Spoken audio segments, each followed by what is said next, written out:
Speak up, they will not stop it. So may that be the land grab, oil, you named it. Unless the Africans said enough is enough, the other people will come to exploit it.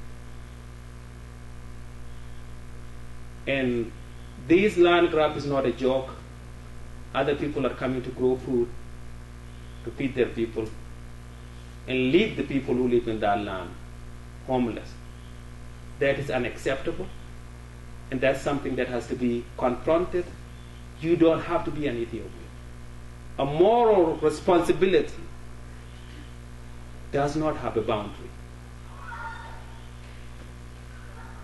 So in my conclusion, for all of you who are here,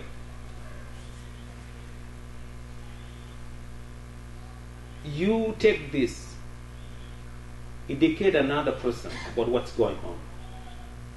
Speak up about it.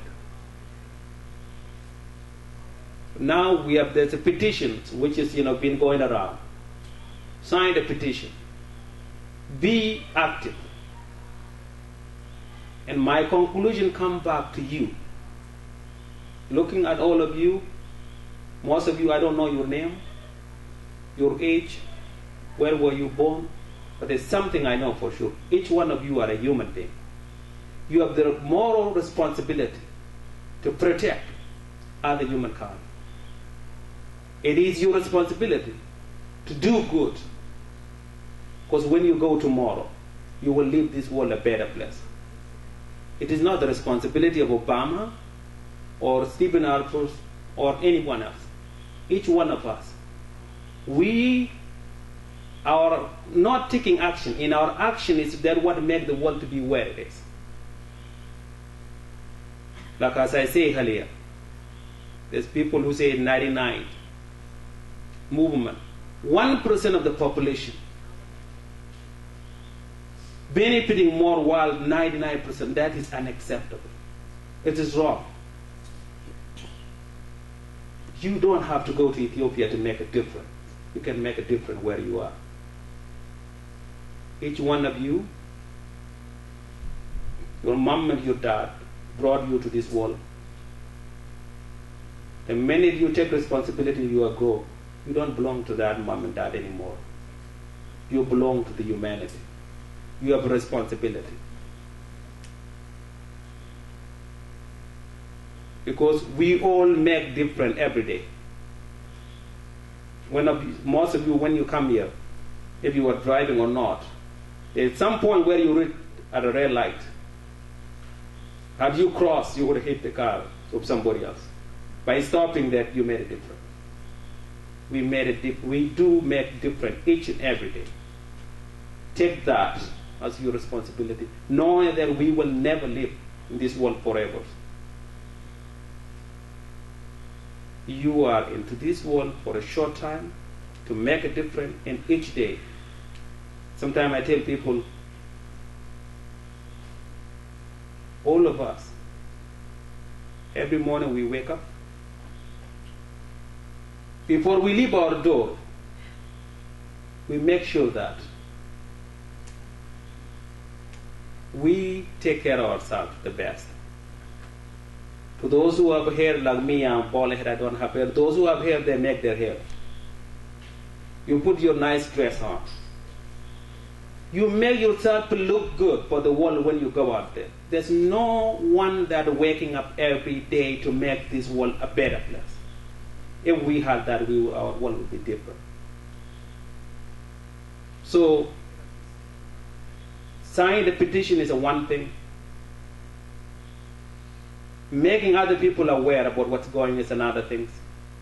And in particular for Ethiopia. Ethiopians are not poor, and I can say that by certain. They are not lazy. They are not dumb. I want to back that up. I say they are not dumb, because if they are dumb, there wouldn't be Ethiopian doctors or professors in the West. They are not lazy, I can back that up. If they are lazy, they would never been working 24 hours, 3 jobs, 4 jobs in the West. The only reason that they become poor, because the regime that came not now, even the one before, has failed to take the responsibility. And the Ethiopia that you dream will not come through somebody else. It's not Buran or Burtukan or Ailu or who, it is you. Did you do your dirsha? If you do your share, you may not be known as a beggar country or a poor country. If you do your share, you will not have our people suffering in the Middle East and any other countries. If you do your share only, Singapore was in the same place. Israel was never been a country. Almost 50, 60 years ago. The Ethiopians should not be always be proud of the rocks of Lalibela or Aksum. You should be proud of what you create, not what was created before. Our pride should not be the stone and the rocks. And in order to do that, you have to do your dirsha and making sure, always remembering, unless is using the poison of ethnic hatred to divide the people, we can use our humanity to unify. That is the only way, because the only solution we can stop the land grab is by stopping the regimes that gave the land away without consulting the people. As I said it earlier,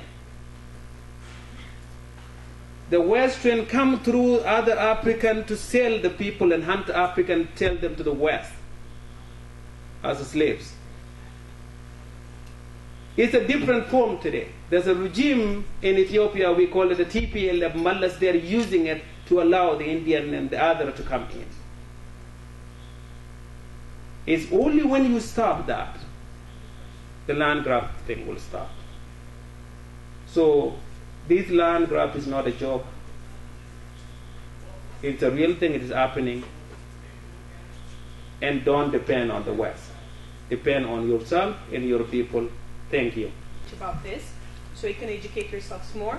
Another point I wanted to make is just if you wanted to look into not only about Africa, if you wanted to look into African countries who are leasing their land for 99 years and just that way, just passing their land away to other people, look at Canada. The land we're in right now, we're standing on, it's a stolen land. It's been taken away. They didn't know. Africans didn't know when they were colonized, but now we know. So this time should be different. We shouldn't just sleep and just close our eyes and we just let things happen.